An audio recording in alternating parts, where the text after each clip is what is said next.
First of all, I just want to thank Berkeley, which I have to say, conservatives here have done something amazing. They've just achieved something incredible. If you look outside, there's K-bar everywhere. They've built basically these structures to keep Antifa from invading the premises. So that means that Berkeley has actually achieved building a wall before Donald Trump did.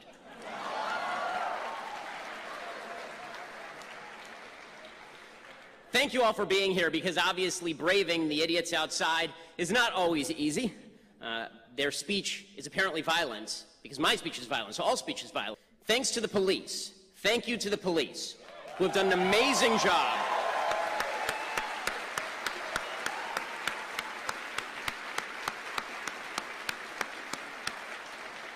These are the folks who stand between civilization and lawlessness. I saw the videos of business owners having to shutter up their windows today early. Bank of America blocking off its ATMs because they were afraid that Antifa was going to break them. The only people who are standing between those ATMs and Antifa are the police, and all they get from the left is a bunch of crap. That's all they get from the left. But these are the heroes who stand between us and darkness. So thank them.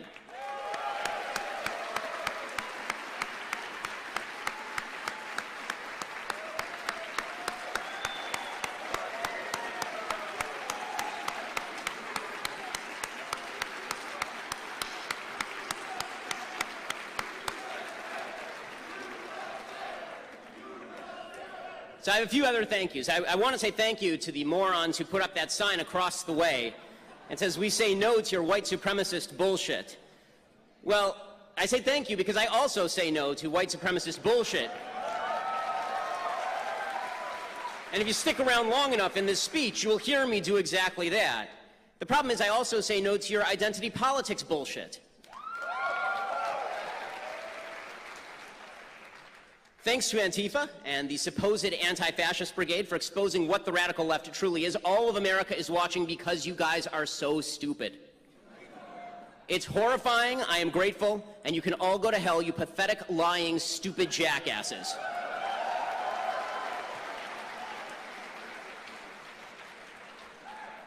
The same goes for the mayor of the city, who has suggested that Antifa occasionally be given free reign over the city and that conservatives should go home because we wouldn't want to provoke violence.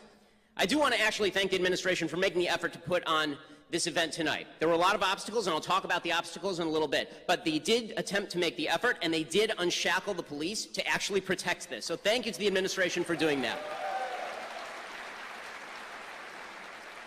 I saw a lot of headlines on the way here about how it was going to cost $600,000 in security for this event. And that is not due to me. I mean, I'm not the one out threatening to break windows. It's not due to you. You're here listening. It's due to the Antifa hard-left morons who are out there breaking windows. And I do want to say one thing, which is that in a city as left as Berkeley, if you're going to blame me for the $600,000 in spending on security, you're all Keynesians. Think of all the jobs I just created. Now, this lecture is titled "Say No to Campus Thuggery." That's the title of the lecture because of Antifa and the wave of violence that has engulfed this campus since earlier this year. I spoke here last year. Some of you may remember. I was here last year. Okay, I spoke in like February 2016 here. Nothing, right? I mean, it was a packed house. I had 2 security guards. That was it. No violence, no nothing. And now we are spending well into 6 figures so that I can say many of the same things.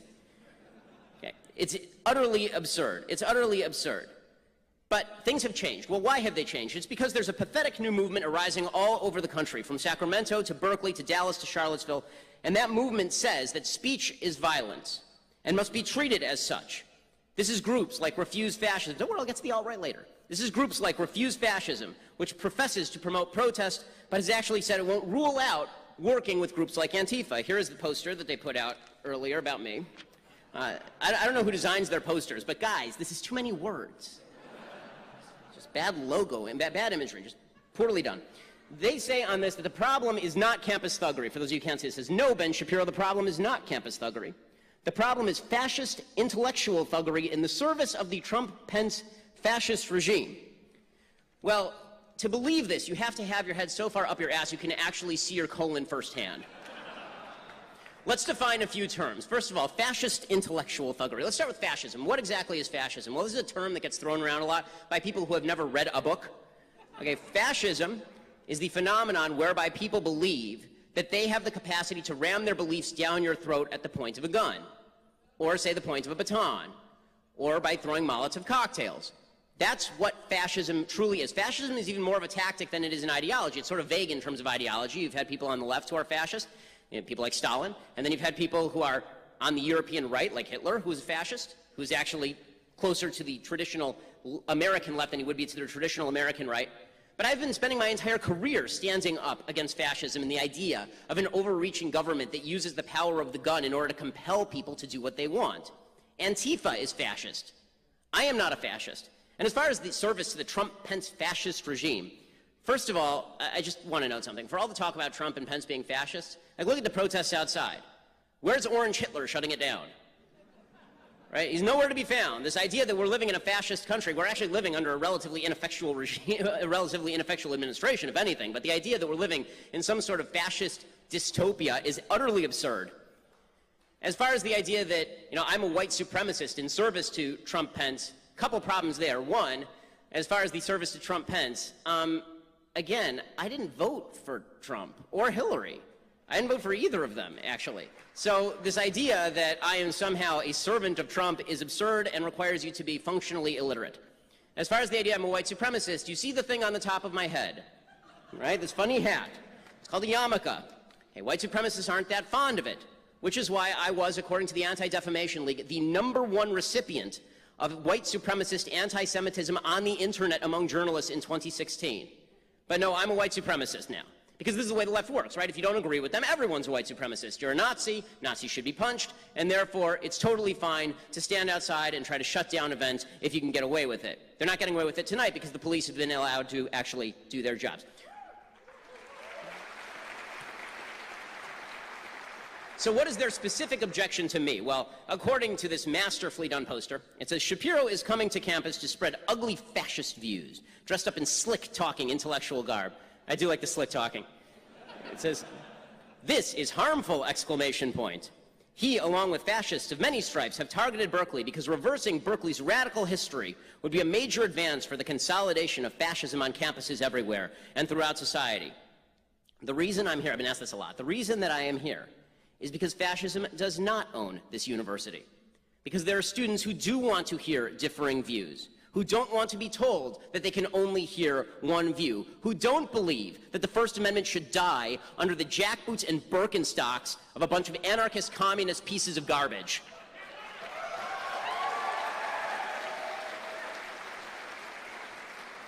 Right? We all agree that violence should be out of bounds, and if you're on the left and you don't agree with that, let me suggest to you that you don't belong living in a civilized society. Because civilized society is based on the premise that the government has a monopoly on the legitimate use of force, as Max Weber put it, and the idea that you're supposed to violate that if you don't like what I'm saying makes you an uncivilized barbarian.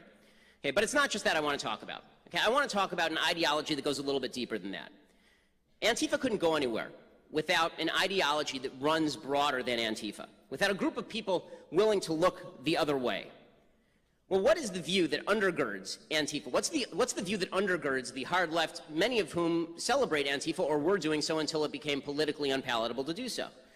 It's a view that America is a terrible, horrible, no good, very bad place.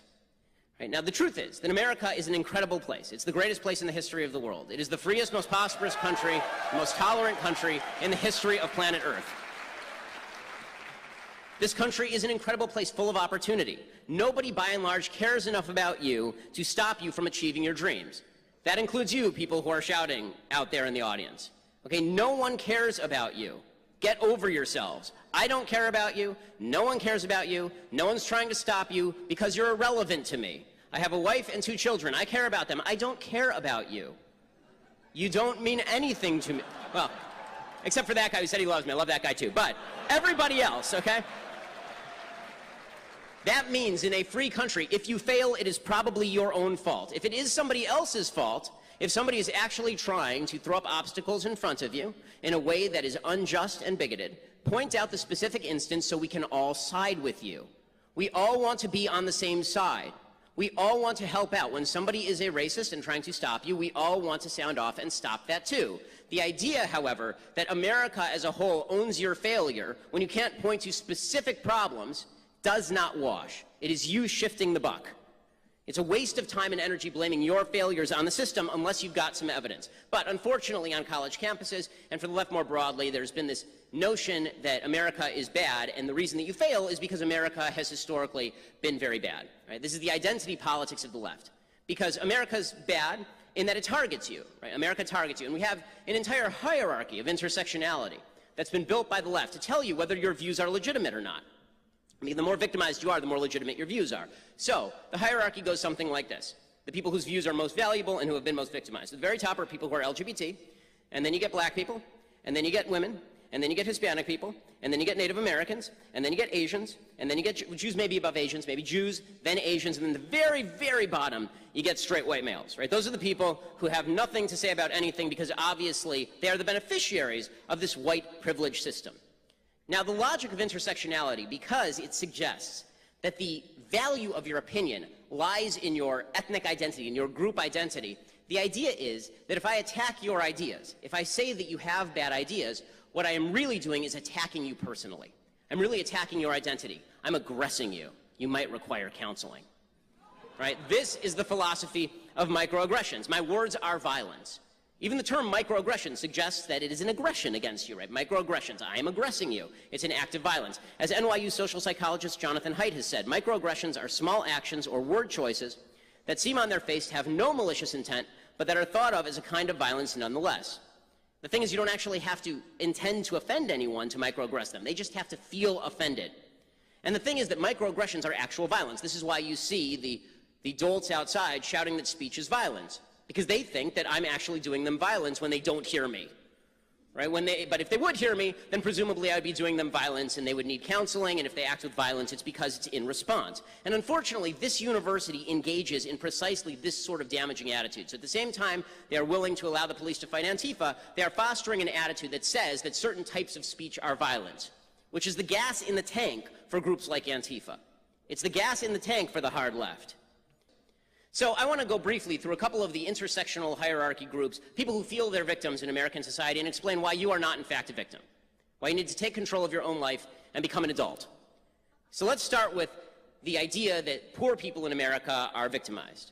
Now, this is sort of the Bernie Sanders case. Income inequality is the root of all evil. This is Antifa's case that communism or anarchism would be a better solution than, say, a free and civil society that's raised half the world out of abject poverty. Right? Income inequality is not the big problem. Nobody rich is making you poor. Bill Gates did not make you poor. Bill Gates provided you a product, and if you bought it, that is your fault. Okay, the upper middle class grew from 12% of Americans in 1979 to 30% as of 2014. That is a massive growth in the upper middle class. The rich are not making you poorer. They are paying your salary. American income mobility, by the way, is just as strong as European countries with far more redistribution. Income mobility drops only when you drop out of high school or you have a baby out of wedlock. Okay, this is what makes you poor. Okay, how about the idea that if you're black in America, there's a white supremacist hierarchy that is keeping you down? Now listen, you'd be a fool not to acknowledge, or a liar, not to acknowledge the history of racism in America. Everybody acknowledges that if you have half a brain. Of course, slavery, Jim Crow, awful, evil treatment at the hands of awful, evil people. We all acknowledge this. We all acknowledge the collective sin of the United States in promulgating this, and the individual sins, more importantly, of the people who actually promulgated this stuff. Okay, we all get that. But that's not what we're talking about. Now we're talking about now. Because I wasn't born when Jim Crow was in place. I wasn't an adult when Jim Crow was in place. I know that I'm not a racist, and I know I haven't acted in a racist manner. And I would bet you money that the people in this room haven't acted in a racist manner, that they haven't held slaves or voted for Jim Crow. I will bet you money that is the case. You cannot fix past injustices with current injustices. The only way to fix past injustices is with individual freedom. That's it. Okay, the idea that black people in the United States are disproportionately poor because America is racist, that's just not true. At least not in terms of America's racism today keeping black people down. It's just not the case. If that were the case, then you'd have to look at group income and decide based on group income who's been victimized the most and who the country was built for. Well, by that standard, the country was built by Asians. Okay, because the racial group with the highest median income in the United States is Asians. The Constitution was not written by a bunch of people who speak Korean. Because the Constitution is a document of freedom, not a document of ethnicity. So here are the three rules. You want to be rich in America? You want to do well in America? You want to put aside the whining about the system? Again, you point out to me an individual instance of racism, I will stand next to you and fight it. But if you want to whine about America, no good. Okay, here are the 3 rules that you need to fulfill as a person before you can start complaining about your life failures being the result of somebody else's actions. Number 1, you need to finish high school. Number 2, you need to get married before you have babies. Number 3, you need to get a job. That's it. You do those things, you will not be permanently poor in the United States of America. According to the Brookings Institute, 2% of Americans who follow these rules are in poverty. 75% have joined the middle class. Well, what about racism? 71% of poor families with children are unmarried. The poverty rate among non-married white families was 22% in 2008. That same year, the poverty rate among black married couples was less than 7%. But what happened to racism? Why weren't those black married couples poorer than the single white moms? Because it doesn't have to do with color. It has to do with life decisions. And we can talk about differentials in crime and where these statistics come from. I mean, the basic rule is that if you don't commit crime, you're not going to be arrested for it. The police are not going around arresting black people for the fun of it. They're going around arresting criminals based on criminal reports, which is why the number of criminal reports based on race matches up exactly with the number of criminal arrests based on race. Okay, if you don't report people for crime, it's hard for the police to know to pick them up. Okay, how about women? This idea that women are vastly victimized in our society. Hillary Clinton is making buco dollars off of this nonsense this week. As I tweeted earlier this week we found out that a clown can emerge from the woods and scare half of Americans, and also It came out. But Hillary Clinton is going around whining about how there's a glass ceiling and she couldn't break through it, and it's all because of sexism. It's not because she was the world's worst candidate and a pretty appalling human being. No, it was because everybody is a sexist. Everybody's a sexist. And we hear in this context very much about the wage gap, right? The idea that women are paid significantly less than men, 72 cents on the dollar. Okay, that's absolute sheer nonsense. It is absolute nonsense. In 147 out of 150 of the biggest cities in America, women make 8% more money than men do in their peer group. That wage gap is growing, not shrinking. At colleges, 55% of women in college are women. That gap is getting larger. 58% of all graduate degrees go to women. Okay, the majority of voters are women. If we are living in a place where women are vastly victimized by men, I'd really like to see that place. And as far as this idea that there's a vast rape epidemic going on campus, every rape, as I have said 1,000 times, every rape should be dealt with by the prosecution of the rapist, ending with their jailing, castration, or death. Okay, that's how I feel about rape. But this nonsense statistic that's been presented that 1 in 5 women on college campuses being raped is just not true. It's just not true. The actual statistic, according to the Department of Justice, is something like 1 in every 58. Obviously far too high, but not 1 in 5. If it were 1 in 5, by the way, if you're a woman at this campus, you should go to your parents and ask them what kind of nuts they are to send you in a war zone where you're likely to be raped. Okay. How about the idea that gays and lesbians are really living under the boot of American society? Well, in terms of income, they certainly aren't. Okay, certainly not in terms of income. Women in lesbian couples make far more money than women in straight couples do. Men in gay couples make slightly less than men in straight couples, but same-sex couples with both partners in the labor force make $8,000 more per year than straight couples, and they are typically higher educated. Okay, so that talks about the identity politics, this intersectional hierarchy of the left. But there's another group that engages in identity politics that I want to talk about now. And it's the battle between the identity politics of the left and the identity politics of the so-called alt-right that is really making the country a significantly worse place, and it needs to stop now because it is utter and complete horrible bullshit.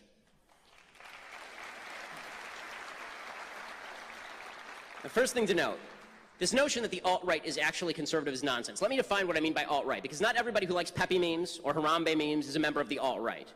Okay, not everybody that the left says is alt-right is actually alt-right. I mean, the left calls me alt-right, which is patently insane. I mean, you legitimately have to have a screw loose to call me alt-right. I spend half my career attacking the alt-right. Okay, what is the alt-right? So the alt-right are a group of people who believe that ideology and ethnicity are inextricably intertwined, just like the identity politics left, right? On the identity politics left, if you're a black person who is a leftist, you're a leftist because you're a black person. On the identity politics right, Western civilization was not built by people with good ideas, it was built by people with white skin. And that means that people who don't have white skin cannot properly assimilate into Western civilization. This has no grounding in reality. The fact is that there were lots of white people in Britain before the Romans arrived, and they weren't living a civilized life, as we would currently call it, under Western civilization.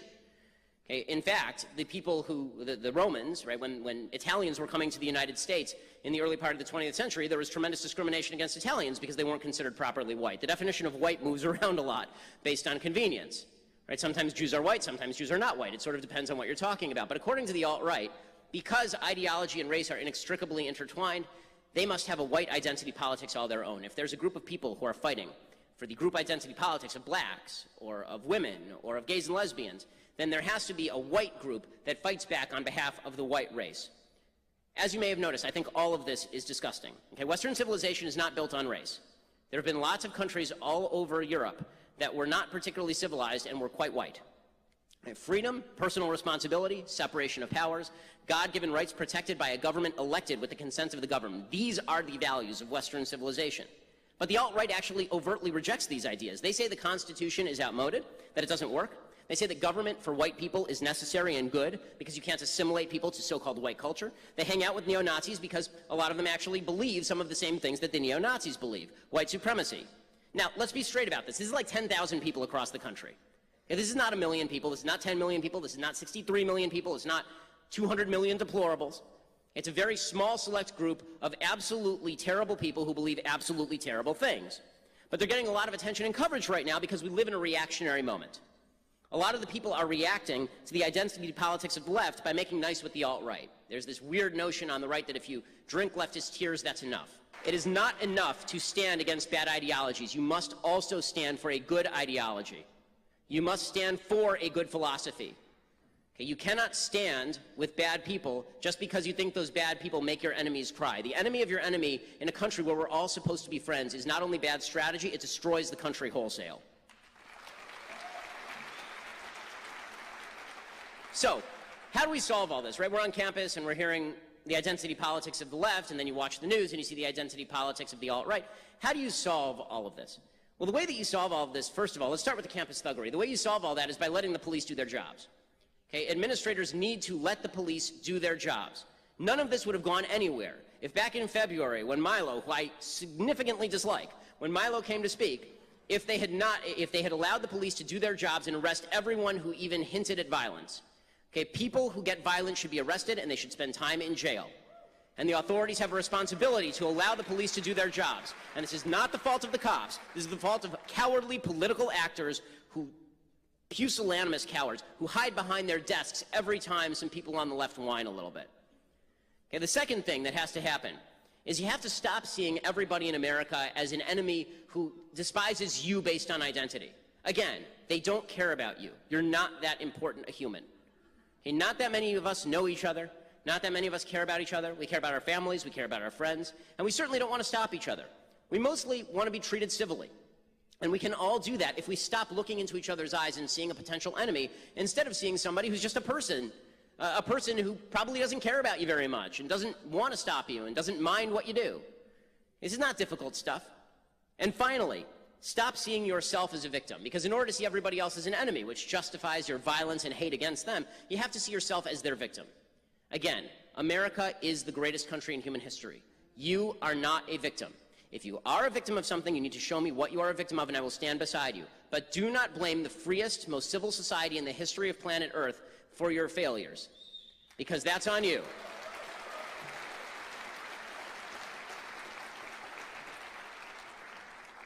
Now, is that so rough? I mean, did we need $600,000 of security to hear all of that? I have a feeling the vast majority of people who are protesting this speech have never heard of me. I'm not arrogant enough to believe that Antifa sits around watching Thug Life videos. If they did, I doubt they would be members of Antifa. But we are all individuals. I'm an individual with a particular point of view. I am not a cardboard cutout for you to call a white supremacist. I am not a cardboard cutout for you to call a Nazi. And neither is anybody else in this room. Get to know people. Get to know their views. Discuss. Debate. That is what America is all about.